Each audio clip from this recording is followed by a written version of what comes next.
I'm not one to take sides, but a lot of the stuff that these purple haired motherfuckers are doing nowadays,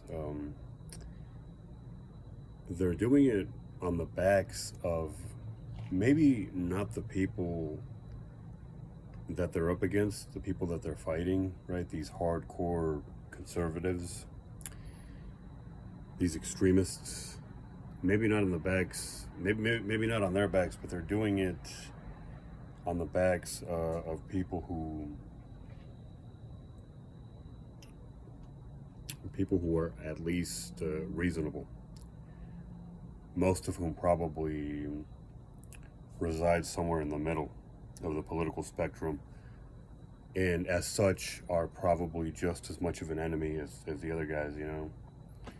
The people in the extremes make enemies of everybody else. The people in the extremes make enemies of the other side, because that's what's most easily accessible. But the guys in the middle will do if it works, right?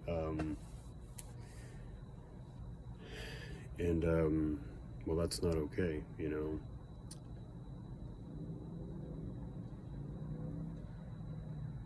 These people nowadays who are screaming about injustices and talking about how things are just not right don't realize that they have the privilege to do so. That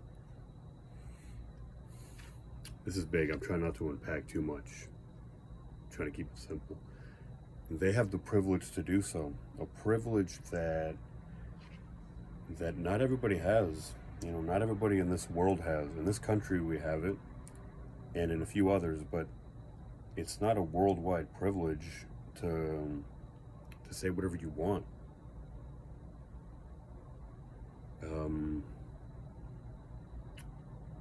Free speech is great, but it can also be abused.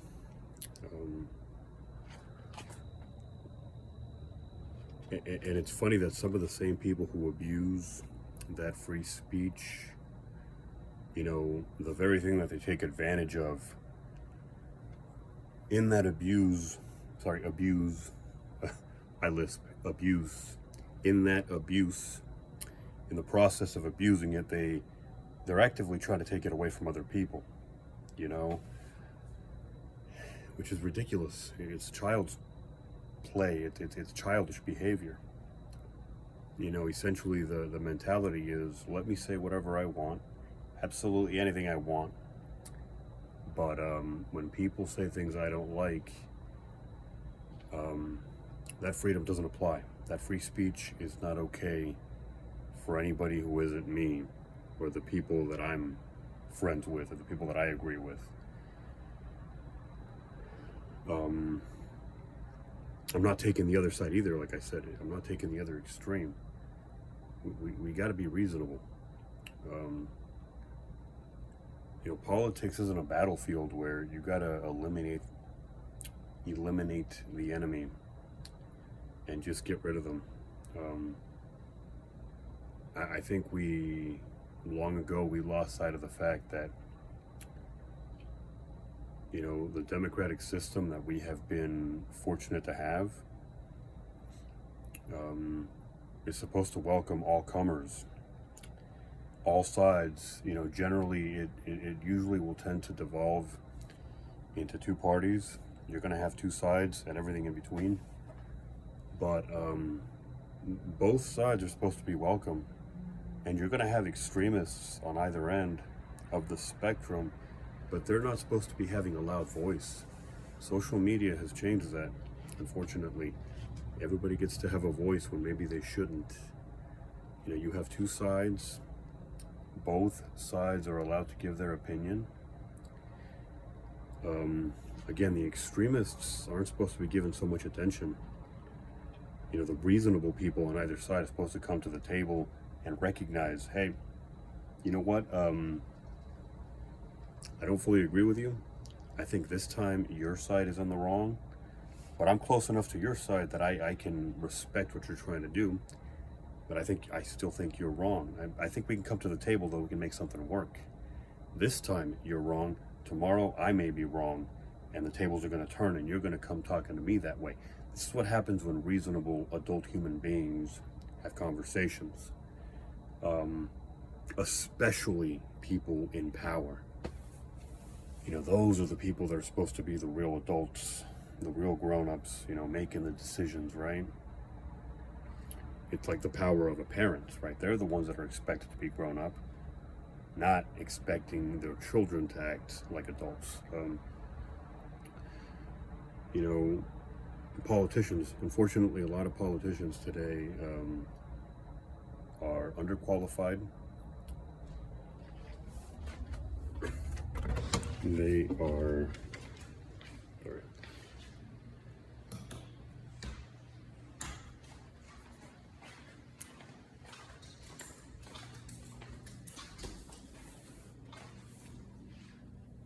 Oh.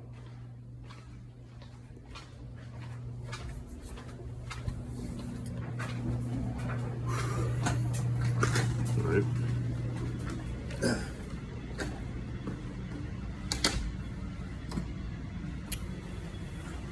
They are underqualified, and get this, they believe they are overqualified. It's ridiculousness. It's what you hear people sometimes on Instagram call clown world. It's a giant shit show. People need to stop listening to the wrong individuals. That's all it is. You can't be listening to these extremists. That happened back in the 1930s, throughout the 1930s. I think more specifically in 1933, you know.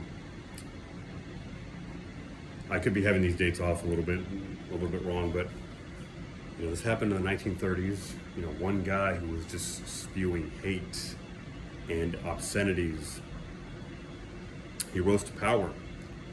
He saw a vacuum. He saw a society that was in shambles, filled with weak individuals. Not to put them down. They were weak because they had been humiliated by their neighbors. They had been part of a war that they lost, unfortunately for them, and they were told, this whole thing is your fault. And they were crushed. And for anybody who believes in karma, they're going to tell you, anybody who believes in it is going to tell you that it's a bitch and that it never misses. Whatever you believe about those people, I'm not going to name them because I don't think I need to. They were humiliated, they were treated like garbage, and they came back with a vengeance. And one angry little man with a pretty questionable looking mustache, I don't want to call it ugly, because that's unkind, but it was pretty fucking horrendous, if I may say so. You know, one little man was at the forefront of all this, and we all know what happened, and it was pretty terrible. That stuff has happened throughout history. People have taken advantage of the disenfranchised. They've banded them together, and they've gone on rampages throughout the entirety of history. They've gone on these little rampages. They have caused carnage and mayhem and done all types of horrible shit. And who's to say that that isn't going to keep happening? Maybe there's nothing we can do about it. Maybe all we can do is be aware. Don't ever take anything for granted, and don't think that any one side, as loony as they may seem, is completely harmless. You know, these people, this is coming from somebody, again, who tries to stay close to the middle, tries to be reasonable, but it's hard sometimes. I lean sometimes, you know, I lean a little bit towards one side or the other. I think it's pretty clear which one. But I try not to lean too far. Because if you lean too far, if you lean back like like Fat Joe told you to so many years ago, if you lean back and you go too far, you're gonna your fat ass is gonna keel over. You're gonna fall over the couch or whatever you're leaning on. Lean back, but be careful, right? Yeah, don't think that one side, because they seem loony and hapless and relatively harmless because they can't even help themselves. Don't think that they cannot become dangerous if enough of them get together, because they very well can be.